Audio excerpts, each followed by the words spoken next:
What's up, you guys, and welcome to the studio. Today we have one of our very own student ministry guests here. Jamie, welcome to the studio. How's it feel? It feels actually kind of crazy because we've been planning this for a while, and it's weird to actually be here. No, for real. How have you been doing with this whole planning process? It has been fun, but it has been a lot of extra work, a lot of figuring out. But we have been super blessed with some people on our team who have done a lot of great work to figure it out for us. Well, I have to just shout you and Byron Perez out because y'all two have been the most saving grace people on this because y'all pretty much just took the lead on this, and I am so appreciative. So how are you personally, though? Doing pretty well, making it, working through some things right now, some health things, and so just figuring that stuff out. And but the Lord is being faithful for sure, so I'm grateful for that. So good. Yeah, so good. Well, for those of you guys that don't know Jamie is our groups coordinator here in the student ministry. And I like to say she's just the life coordinator, kind of coordinates my own personal life sometimes. I don't know what I would do without a Jamie in my life. Jamie, tell us a little bit, what is groups coordinator? What do you do for the student ministry? Yeah, so when I first started here in 2019, it was right before the pandemic. And so when I first got here, I actually was, I helped to sort of make our groups a little bit more organized, our connect groups.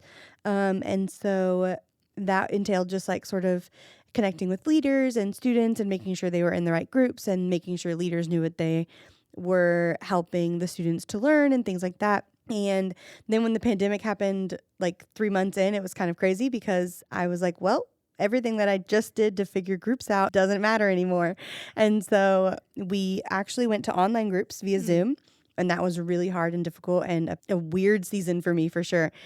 And after things got kind of back to normal, I did the same thing, helped just clean up groups a little bit, organize it, make it functional for our staff and for our leaders and for our kids. And then after that was all kind of cleaned up, it really just evolved into also being an events coordinator. And so I help coordinate our groups and events now.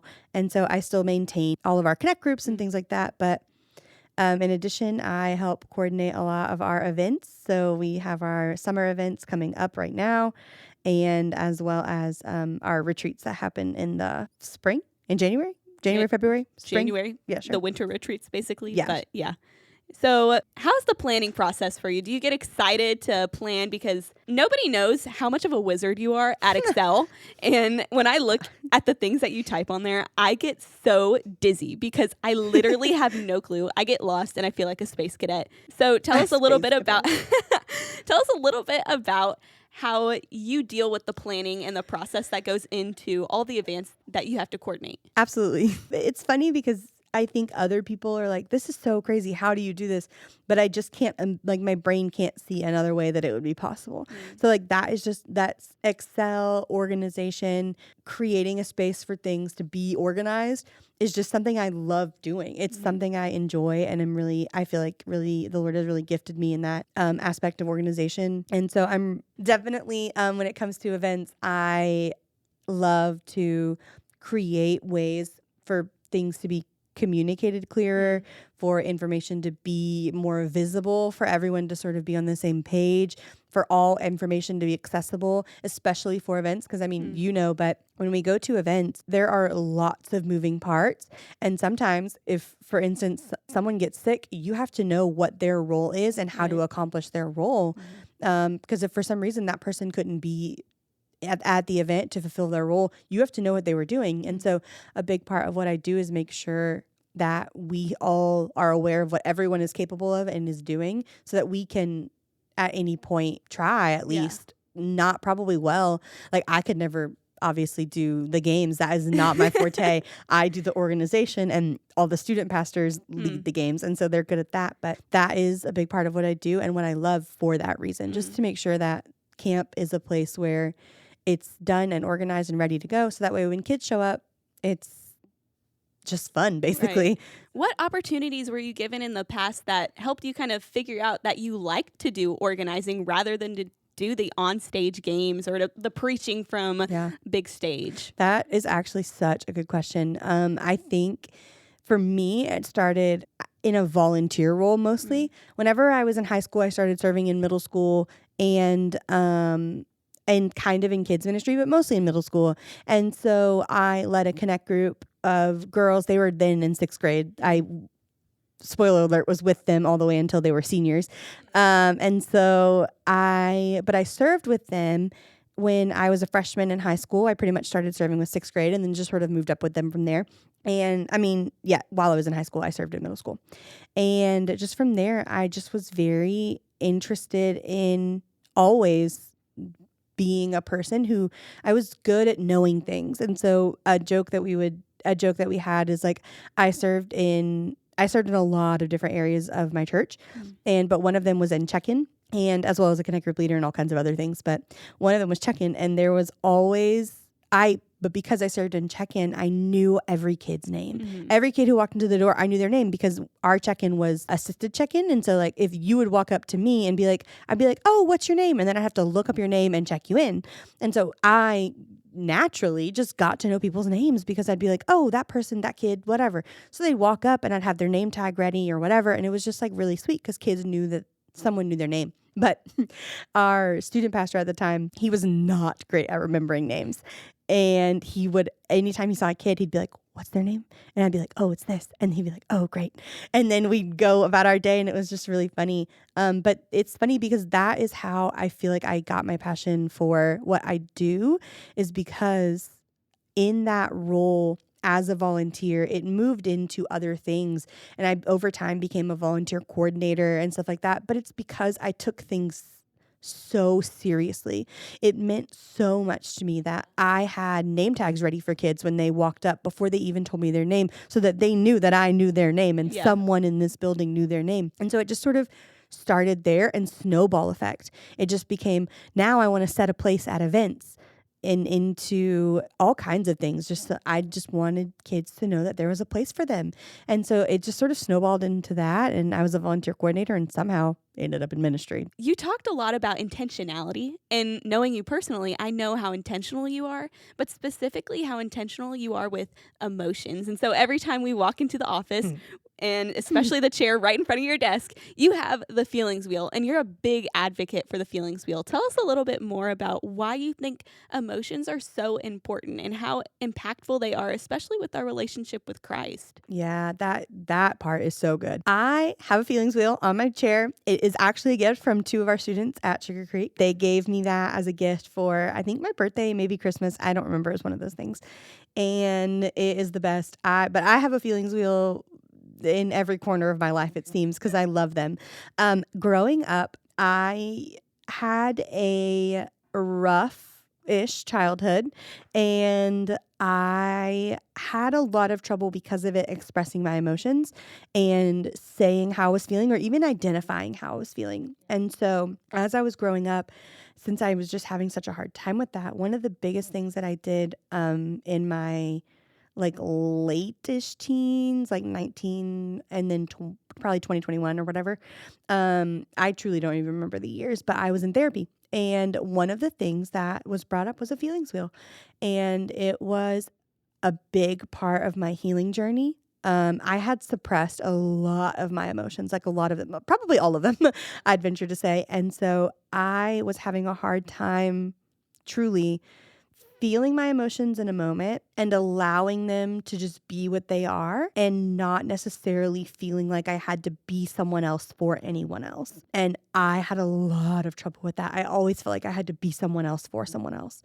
And I, through that, just got the opportunity to learn to express and experience and identify my emotions. I suppressed a lot of it. I didn't necessarily even know how to identify. I didn't know what they felt like.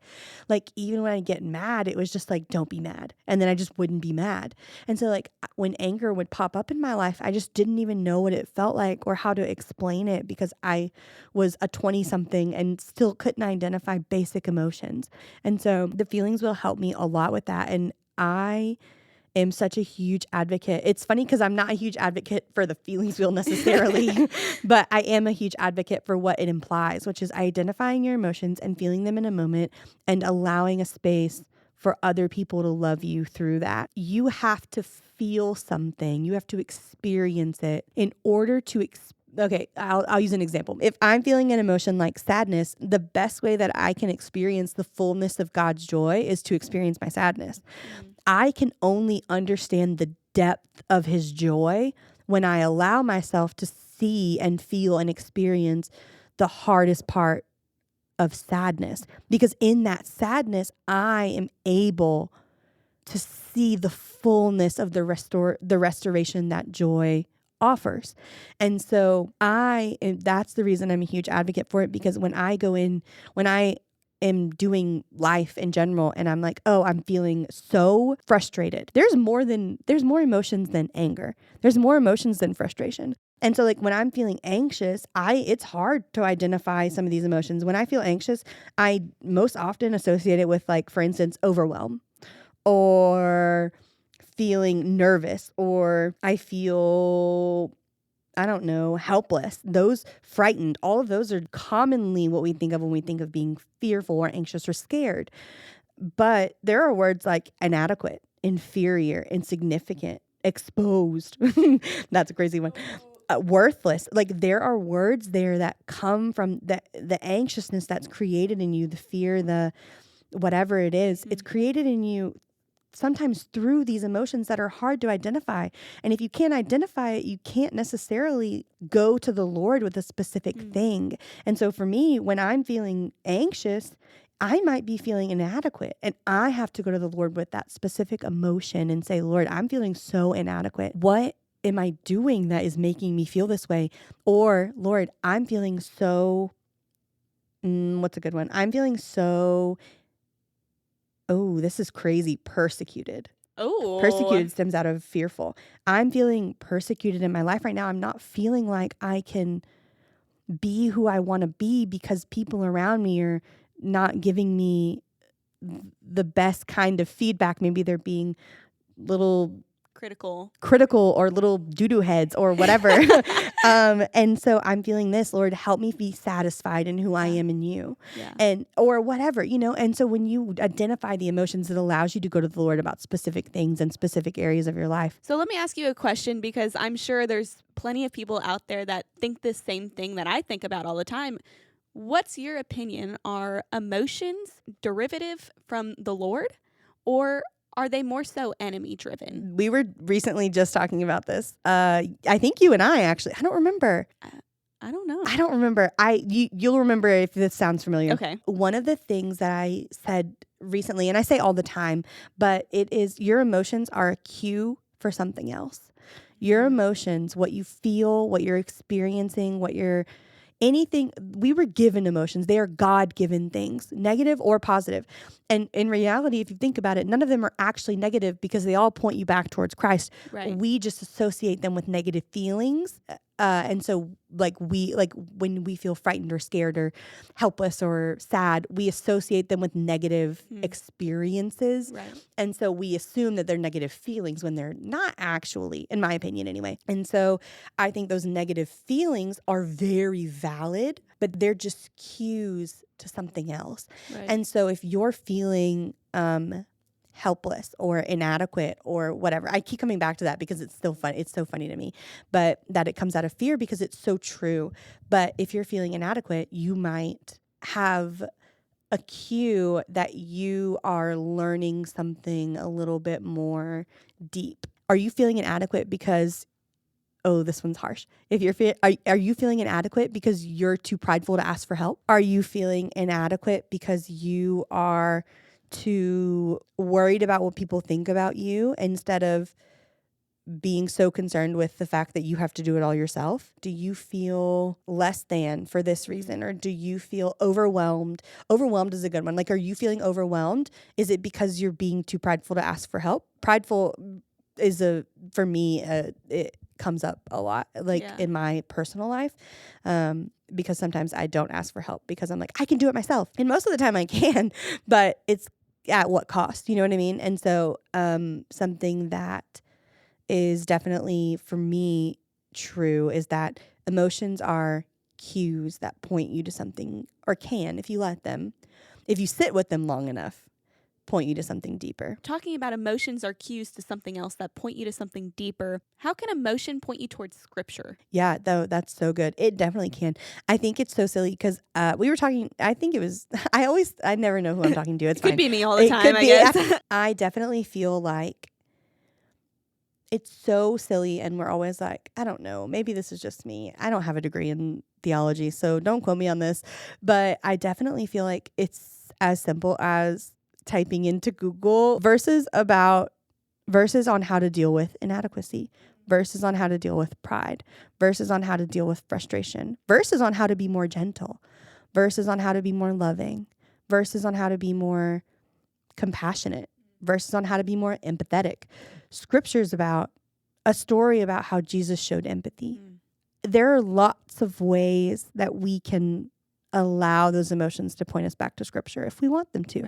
Right. It does also involve being in a quiet time. Great, 100%. You should be being in a quiet time every day. We were talking recently about how when you're in your quiet time every day, it will pop up every day and you will see the little moments that God is creating every day for you. That is definitely something that being in your quiet time and doing all of those things, being in the word every day definitely will help with that for sure.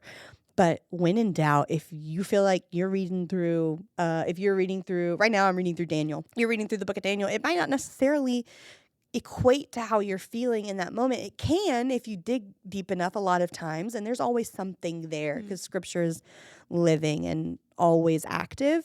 However, we live in the 21st century and Google does exist. And so if you're feeling whatever you're feeling, you can definitely, it's so silly, but you should be in your quiet times if you want to be pointed back to Jesus for sure, or pointed back to the Lord. And also Google exists and it's not hard. Community exists even, it's like, Kylie, I'm really feeling inadequate today. Is there anything that helps you when you're feeling that way? Is there any scripture that points you back to the Lord when you're feeling that way?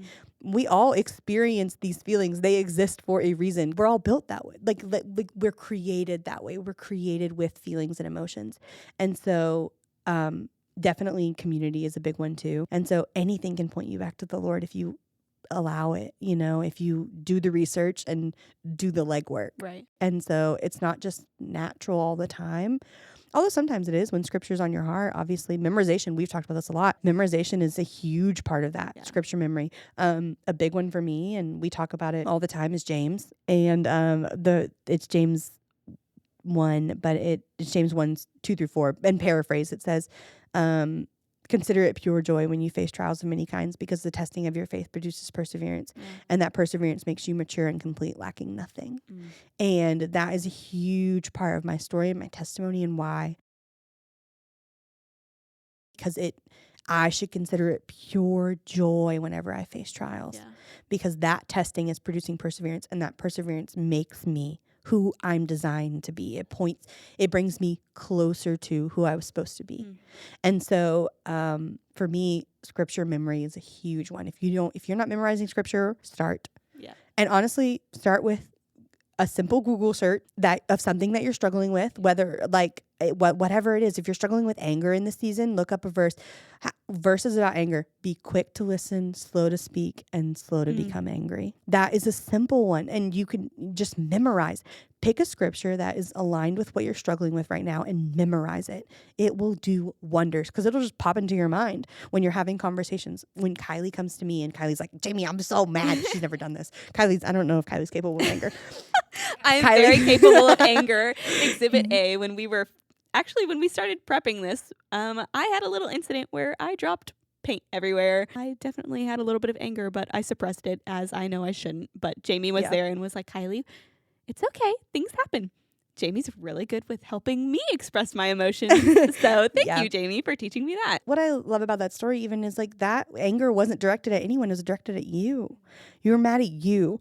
But that is such an incredible emotion that can point you back to the Lord.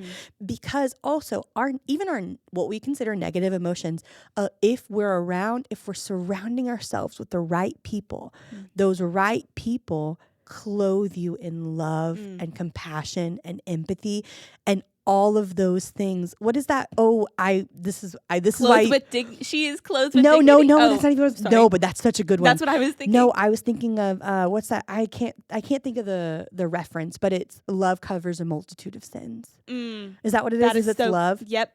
And love covers a multitude of sins. Love. Yep. Yeah, and that is what I mean in those moments. Is like you can be angry at yourself, and technically, when we look at scripture, anger is a sin, right. but love covers that. Yeah. It makes it feel lighter. You begin to have love. In your case, anger was internal. It was at you. It was directed at you. Love coming in, trying my best to pour love into you and say, Kylie, it's not that big of a deal. It's okay. It's just paint. We can clean it. It's just a mess. It's not a big deal. Creates in you this ability to give yourself grace in those moments, because the opposite to me of that situation was to allow yourself grace. And so love covered that sin and gave you grace instead. And so anyway, but that's exactly it. That negative emotion isn't bad. It pointed you to the fullness of grace. Wow. Well, to kind of wrap us up, Jamie, one thing that I'll be asking a lot of the guests this season about, and potentially future seasons if we get there, is what's your biggest yay God moment? And for those of you guys that don't know what the phrase yay God is, our lead pastor here, Pastor Mark Hartman, always says the phrase yay God for things. And so I really wanted to emphasize that through this podcast. That way we could kind of give a little memorial to Pastor Mark, because he's a G. And for our a G is crazy adults listening on the podcast, a G stands for the GOAT, which means the greatest of all time. Does it? I think so. Oh, I don't know. Yeah. Your guess is truly as good as mine. I'm pretty sure. Please, someone comment below if we are wrong. But comment below is crazy. Comment below. Leave me a hashtag. Wait. No, okay. We're moving getting on. cringy. We're moving on quickly. But seriously though, Jamie, what's your biggest yay God moment? I have two big ones that really stick out, and I think I'm going to go with this one because I don't talk about it a lot, actually. I talk about the first one that came to mind. I talk about it a lot more because I don't know, it's more clear cut to me. I don't know. Yeah. But I actually am going to go with the second one. You're not basic, remember? You go above and beyond. I know. I can't do anything small. I wish I could. I wish I could. But I actually think I'll get to it.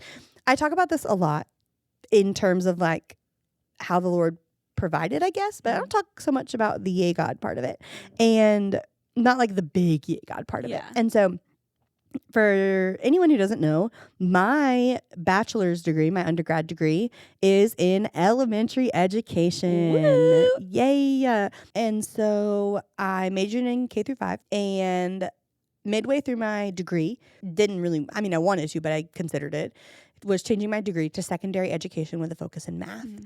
And I didn't, because my degree was almost done. And to change my degree was silly because it added a lot more to my college when I could just finish my education degree and then just go get a certification in secondary math.